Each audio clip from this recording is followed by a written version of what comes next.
इन्नल्लाह व मलाइकतहु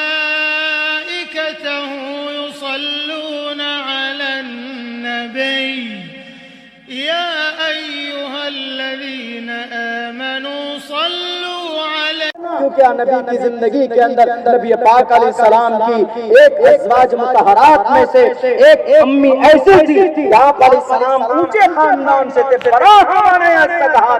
लेकिन आपने एक नीचे खानदान की औरत से आपने निकाह किया इस भेदभाव को मिटाने के लिए।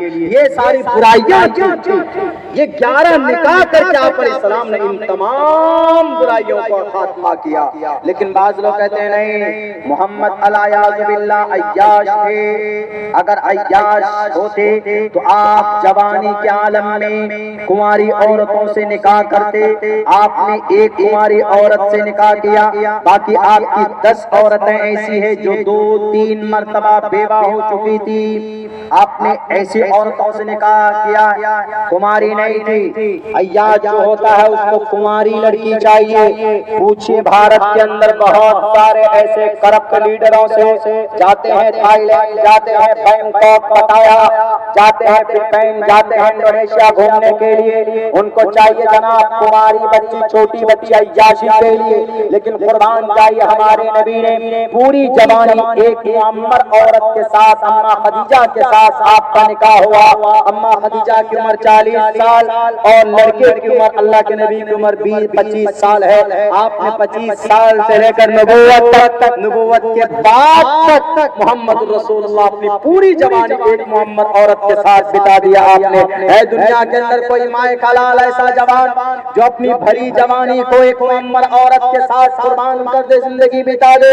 नहीं कर सकता। आज के जमाने में अगर किसी जवान को कहा जाए कि वो मुतल्लका औरत है और तुम तो बड़े खूबसूरत हो, you look like very handsome, you look like Salman Khan, बड़े खूबसूरत हो, लेकिन वो जो तुम्हारा निकाह होने वाला उस औरत से, वो औरत मुतल्लका है, करोगे? वो कहेगा कि मैं ट्रेन के नीचे आकर खुदकुशी कर लूंगा, लेकिन उस औरत से नहीं करूंगा।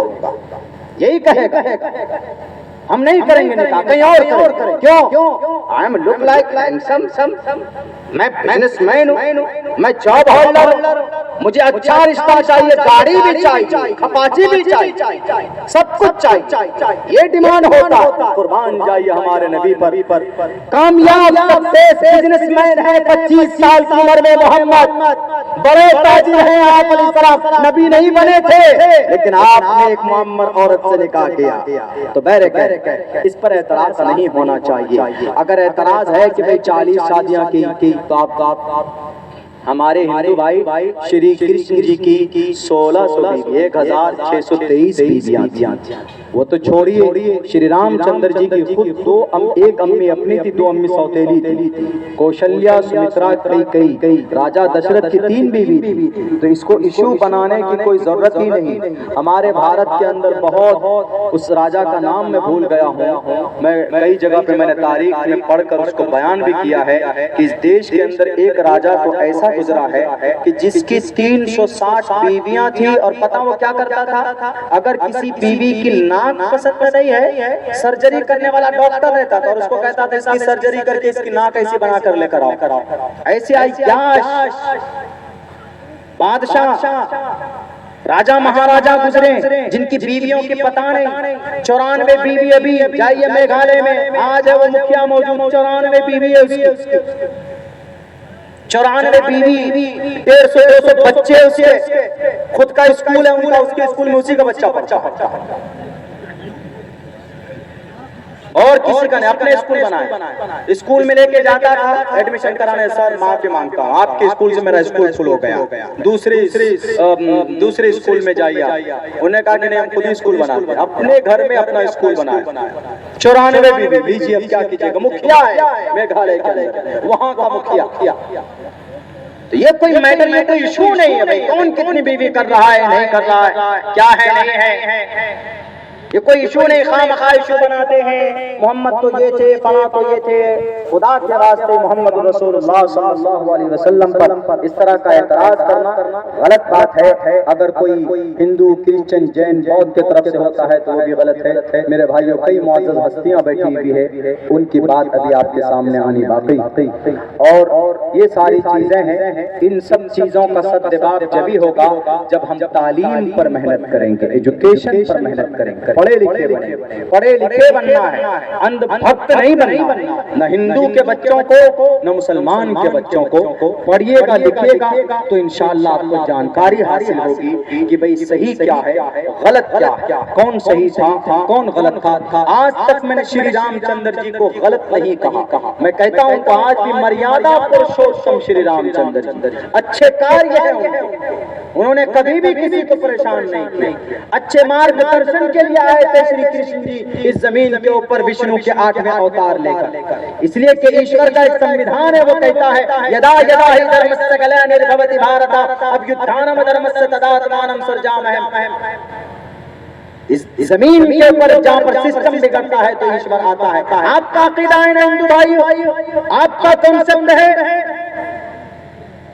मैं आज तक किसी भी देवी देवताओं को मैंने बुरा नहीं कहा, कहना भी नहीं चाहिए। अगर आपका अकीदा अच्छा है तो आप स्वर्ग में जाएं, मेरा अकीदा अच्छा है तो मैं जन्नत में जाऊं। आप गलत है तो आप मर जाओगे नरक में। हमारा अकीदा अगर ठीक नहीं है तो हम मर जाएंगे, अपने जहन्नम में चले जाएंगे। लेकिन शास्त्र भी कोई चीज होती, धार्मिक ग्रंथ भी कोई चीज होती, पढ़िए उसके अंदर सच्चाई लिखी हुई। नेताओं के पीछे मत पड़िए, यूनिटी बनाओ भारत के मुसलमानों, भारत के हिंदुओं, इस देश के अंदर मिलकर काम करो। मैं दिल से सलाम करता हूँ उन सनातन धर्मी भाइयों को जिन्होंने इस प्रोग्राम को कामयाब करने के लिए दिन रात एक मेहनत की। इसलिए ईश्वर कहता है कि हे ब्रह्मगति शांति सत्संगति दान विचारतोषा। क्या आप ईश्वर के अच्छे विशेषताओं को सुनिए उस जगह पर जहाँ पर उनका नाम लिया जाता है, जहाँ पर उनका चर्चा होता है। बड़े बड़े पुराने अपने आप को कहते हैं कि मैं तो भविष्यवाणी करने वाला, मैं बताने वाला हूँ कल क्या होने वाला है। बकवास है वो बकवास, एक अंदाजा होता है। शास्त्र की रोशनी में जो बात सामने आए वही सही है, कोई की बात नहीं बता सकता। अगर कोई कल की बात बताने वाला होता तो पूछे धीरेन्द्र शास्त्री से कितना बड़ा हादसा उड़ीसा के अंदर हुआ, क्यों नहीं आपने रोका? वो बोलते हमको मालूम था, हमको मालूम था वहाँ ट्रेन टकराने वाली है। तो आप क्यों सो रहे थे? आप फौरन फोन लगाते, अरे खड़क डिवीजन को फोन लगाओ तो ट्रेन आपस में गुडमुड होने वाली है। वो क्या बोल रहे थे कि नहीं, जैसे महाभारत को श्री कृष्ण जी को पता होने के बावजूद भी नहीं रोक पाए। अरे कोशिश की थी रोकने की श्री अर्जुन ने, ये कृष्ण जी ने बहुत समझाया था। आप समझाना तो दूर की बात, आपको पता चला कि भाई 2 ट्रेनें रुकने वाली मिलने वाली, आप सो गए आराम से एकदम बिल्कुल खाकर तकिया लगा एयर कंडीशन में। इसका मतलब आप देशद्रोही हैं, आपको देश की प्रॉपर्टी से, देश के इंसानों से प्यार नहीं है। इनकी बातों पर आने की जरूरत नहीं है। ये अपनी दुकान चलाने के लिए एक हवा बनाए, अपनी दुकान चलाने के लिए, वरना ईश्वर के अलावा इस धरती के ऊपर कोई किसी की बात को नहीं जानता।